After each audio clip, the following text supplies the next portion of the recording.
ഏഴാം ക്ലാസ്സിലെ മാത്തമാറ്റിക്സിന്റെ എക്സാമിന് നാളെ ചോദിക്കാൻ സാധ്യതയുള്ള 2 ക്വസ്റ്റ്യൻസ് നമുക്ക് നോക്കാം. ഒരു പാരലോഗ്രാം തന്നിട്ടുണ്ട്, കണ്ടല്ലോ. അതിൻ്റെ 2 അളവുകളും തന്നിട്ടുണ്ട്. ക്വസ്റ്റ്യൻ ഇതാണ്: draw A parallelogram with the given measures. തന്നിരിക്കുന്ന അളവിൽ ഈ ഒരു പാരലോഗ്രാം അല്ലെങ്കിൽ സാമാന്തരികം വരയ്ക്കുക.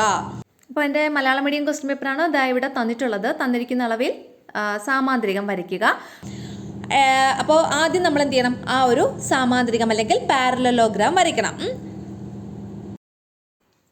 അപ്പോൾ ഈ തന്നിട്ടുള്ളതാണ് നമ്മുടെ പാരലോഗ്രാം. അവിടെ നോക്കൂ, ഇവിടെ 50 ഡിഗ്രിയാണ് അല്ലേ?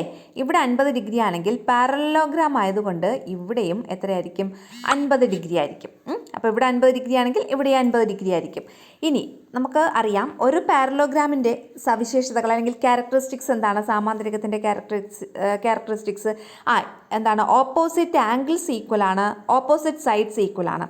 അപ്പോൾ ഇവിടെ 5 സെൻറ്റിമീറ്റർ ആണ്, അപ്പോൾ ഇവിടെ എത്രയായിരിക്കും? 5 സെൻറ്റിമീറ്റർ ആയിരിക്കും. ഇവിടെ 3 സെൻറ്റിമീറ്റർ ആണ്, അപ്പോൾ ഇവിടെയും 3 സെൻറ്റിമീറ്റർ ആയിരിക്കും. അപ്പോൾ ഇവിടെ 50 ഡിഗ്രി, ഇവിടെ 50 ഡിഗ്രി. അങ്ങനെയാണെങ്കിൽ ഇവിടെ എത്ര ഡിഗ്രി ആയിരിക്കും? ഇത് 2 ഈക്വൽ ആണ്, അറിയാലോ. സാമാന്തരികത്തിൻ്റെ മൊത്തം കോണളവെന്ന് പറയുന്നത് 360 ഡിഗ്രിയാണ്. അപ്പോൾ ഇവിടെ 50 ഡിഗ്രി, ഇവിടെ 50 ഡിഗ്രി. അപ്പോൾ മൊത്തം എത്രയായി? 50 100 ഡിഗ്രി ആയി. അപ്പോൾ 360 നിന്ന് ഈ 100 നമ്മൾ മൈനസ് ചെയ്യുമ്പോൾ നമുക്ക് എത്ര കിട്ടും? 260 ഡിഗ്രി എന്ന് കിട്ടും. 260 ഡിഗ്രിയെ നമ്മൾ 2 കൊണ്ട് ഡിവൈഡ് ചെയ്താൽ എത്ര കിട്ടും? 130 ഡിഗ്രി വെച്ചിട്ട്. അപ്പോൾ ഇത് 130, ഇത് 130. കണ്ടോ? അപ്പോൾ നമുക്ക് എല്ലാ അളവും കിട്ടിക്കഴിഞ്ഞില്ലേ? ഇനി ആ സാമാന്തരികം നമുക്ക് വരച്ചൂടെ? പാരലോഗ്രാം വരയ്ക്കാമല്ലോ. ഈ പാരലോഗ്രാമിൻ്റെ ടോട്ടൽ കോണളവെന്ന് പറയുന്നത് എത്രയാണ്? 360 ഡിഗ്രിയാണ്. അപ്പോൾ നമുക്കിവിടെ തന്നിട്ടുള്ള 2 കോണളവ്, ഒരെണ്ണം 50 ഡിഗ്രിയാണ്. അപ്പോൾ അതിൻ്റെ ഓപ്പോസിറ്റ് ആംഗിളും 50 ഡിഗ്രിയാണ്. അപ്പം എത്രയാണ്? 50 100 അല്ലേ? അപ്പോൾ നമ്മൾ എന്ത് ചെയ്യണം? 360യിൽ നിന്ന് 100 ഡിഗ്രി മൈനസ് ചെയ്യണം. അപ്പോൾ എത്ര കിട്ടും? 260 ഡിഗ്രി എന്ന് കിട്ടും. അത് 2 കോണുകളുടെ അളവാണ്.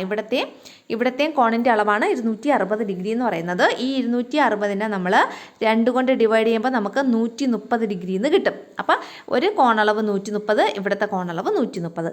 അപ്പോൾ ഇവിടെ നോക്ക്, ഈ സാമാന്തരികത്തിൽ മൊത്തം എത്ര കോണുകളുണ്ട്? 50 ഡിഗ്രി, 50 ഡിഗ്രി, 130 ഡിഗ്രി, 130 ഡിഗ്രി. അങ്ങനെയാണല്ലോ. അപ്പോൾ അതിൽ ഏറ്റവും വലിയ കോൺ എത്രയാണ്? 130 ഡിഗ്രി അല്ലേ? അപ്പോൾ ലാർജസ്റ്റ് കോൺ എത്രയാണ്? 130 ഡിഗ്രി.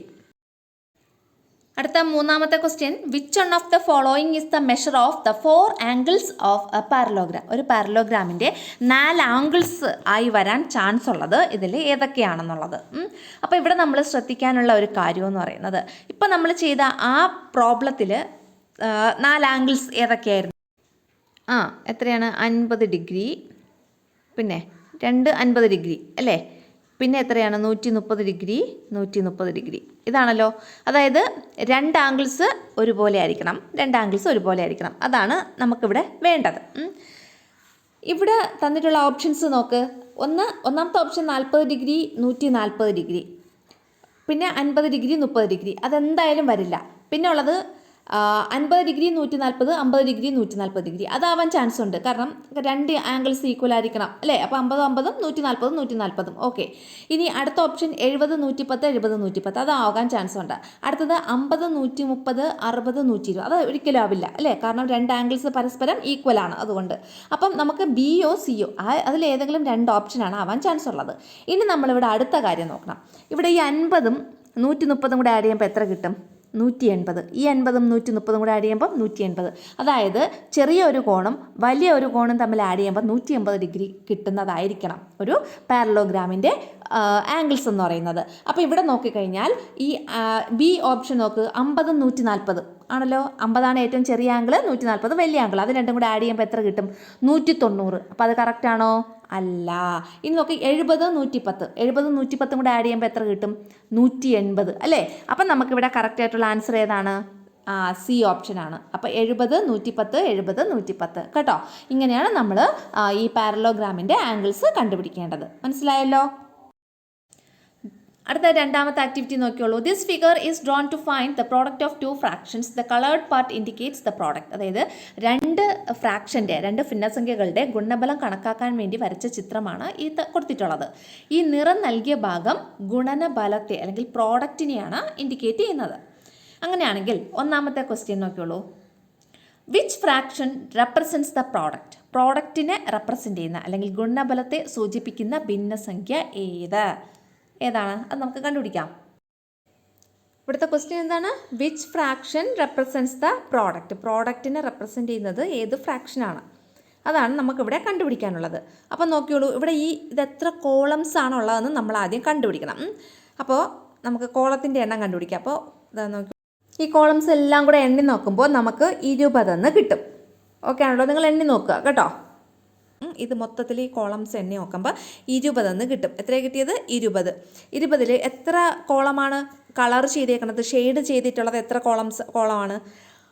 ഷെയ്ഡ് ചെയ്തിട്ടുള്ളതെന്ന് പറയുന്നത്, അല്ലെങ്കിൽ കളേർഡ് പാർട്ട് എന്ന് പറയുന്നത് ഒരെണ്ണമാണ്. അപ്പം നമ്മുടെ ഇവിടെ പ്രോഡക്റ്റ് എന്ന് പറയുന്നത് 20-ൽ 1. Which fraction represents the product എന്ന് ചോദിക്കണമെങ്കിൽ അതിൻ്റെ ആൻസർ എന്താണ്? 20-ൽ 1 ആണല്ലോ. ഇനി നമുക്ക് എന്താ ചെയ്യേണ്ടത്? The product of which 2 fractions is found from the picture. ഈ പിക്ചറിൽ നിന്ന് ഏത് 2 ഭിന്നസംഖ്യകളുടെ ഗുണനഫലമാണ് കണ്ടെത്തിയത്? അതാണ് നമുക്ക് ഇതിൽ നിന്ന് അടുത്ത ക്വസ്റ്റ്യൻ്റെ ആൻസർ ആയിട്ട് എഴുതേണ്ടത്. ബി ക്വസ്റ്റ്യൻ ആണേ. ഇവിടെ നോക്കിയുള്ളൂ, ഇതാണ് നമ്മുടെ ബോക്സ് എന്ന് പറയുന്നത്. അപ്പോൾ ഇവിടെ ഈ തന്നിട്ടുള്ള ഈ ഷെയ്ഡ് ചെയ്ത അല്ലെങ്കിൽ കളർ ചെയ്തിട്ടുള്ള പോർഷൻ ഏതൊക്കെ 2 ഫ്രാക്ഷൻസിൻ്റെ, ഏതൊക്കെ 2 ഭിന്നസംഖ്യകളുടെ പ്രോഡക്റ്റ് ആണ്, അതാണ് നമുക്ക് കണ്ടുപിടിക്കാനുള്ളത്. അപ്പം നമ്മൾ എന്താ ചെയ്യണമെന്ന് അറിയാമോ? ഇത് ഇൻറ്റു ഇത് ചെയ്യണം. അപ്പോൾ ഇത് 2 ഒരു ഫ്രാക്ഷനായിട്ട് നമുക്ക് എഴുതിക്കൂടെ? എങ്ങനെ എഴുതാം? ഇതിൻ്റെ അകത്ത് എത്ര കോളംസ് ഉണ്ടെന്ന് നമുക്ക് എണ്ണി നോക്കണം. അപ്പോൾ 1 2 3 4 5 ആണല്ലോ. അപ്പം മൊത്തം എത്ര കോളംസ് ഉണ്ട്? 5 കോളംസ് ഉണ്ട്. അതിൽ എത്ര കോളമാണ് കളർ ചെയ്തിട്ടുള്ളത്? ഒരേ ഒരു കോളം അല്ലേ? അപ്പോൾ 1/5 ഇൻറ്റു, ഇനി അടുത്തത് ഈ പോർഷൻ എടുക്കണം കേട്ടോ. ഈ പോർഷൻ എന്ന് പറയുമ്പം ഇതിൻ്റെ അകത്തുള്ള കോളത്തിൻ്റെ എണ്ണം 1 2 3 4 ആണല്ലോ. അപ്പം എത്ര കോളംസ് ഉണ്ട്? മൊത്തം 4 കോളംസ്. അതിൽ എത്ര കോളം കളർ ചെയ്തിട്ടുണ്ട്? ഒരു കോളം. കണ്ടോ? 1/5 ഇൻറ്റു 1/4. അപ്പോൾ ഇതിന് എങ്ങനെ ഇൻറ്റു ചെയ്യാൻ അറിയാലോ? ന്യൂമറേറ്റേഴ്സും ഡിനോമിനേറ്റേഴ്സും പരസ്പരം മൾട്ടിപ്ലൈ ചെയ്താൽ മതി. അത് 1 × 1 1, 5 × 4 20. കണ്ടോ? അപ്പോൾ 1/20 ആണ് നമ്മളിവിടുത്തെ ആൻസർ എന്ന് പറയുന്നത്. അപ്പോൾ ഏതൊക്കെ 2 ഭിന്നസംഖ്യകളുടെ അല്ലെങ്കിൽ ഏതൊക്കെ 2 ഫ്രാക്ഷൻസിൻ്റെ പ്രോഡക്റ്റാണ് 1/20 എന്നുള്ളത് നമ്മൾ ഈ പടത്തിൽ നിന്ന് അല്ലെങ്കിൽ ഈ പിക്ചറിൽ നിന്ന് കണ്ടുപിടിച്ചു. ഏതൊക്കെയാണ്? 1/5ഉം 1/4ഉം. അടുത്ത question, which of the following has product greater than 1?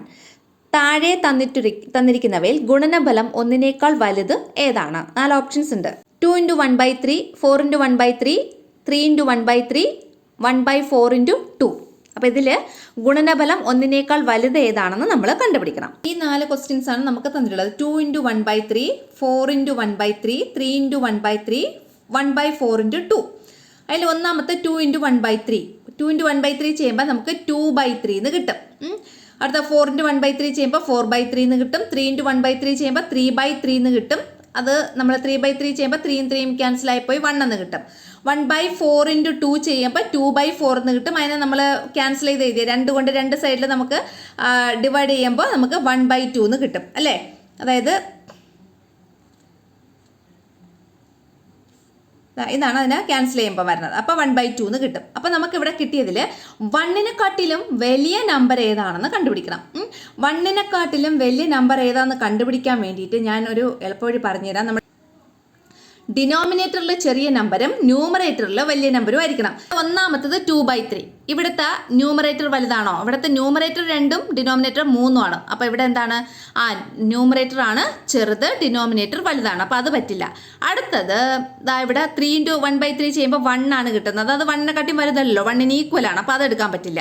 അടുത്ത 1/4 × 2 ചെയ്യുമ്പോൾ 1/2 ആണ് കിട്ടുന്നത്. നമുക്കറിയാം 1/2 എന്ന് പറയുന്നത് 1നെക്കാട്ടിലും ചെറുതാണല്ലോ അല്ലേ? അതുപോലെ തന്നെ ഇവിടുത്തെ ന്യൂമറേറ്റർ ചെറുതും ഡിനോമിനേറ്റർ വലുതുമാണ്. അപ്പോൾ അതും കറക്റ്റ് അല്ല. ഇനി അടുത്തത് 4/3 നോക്കൂ. അവിടുത്തെ ഡിനോമിനേറ്റർ ചെറുതാണ്, ന്യൂമറേറ്റർ വലുതാണ്. അപ്പോൾ ഇവിടുത്തെ ആൻസർ എന്താണ്? 4/3. മനസ്സിലായോ?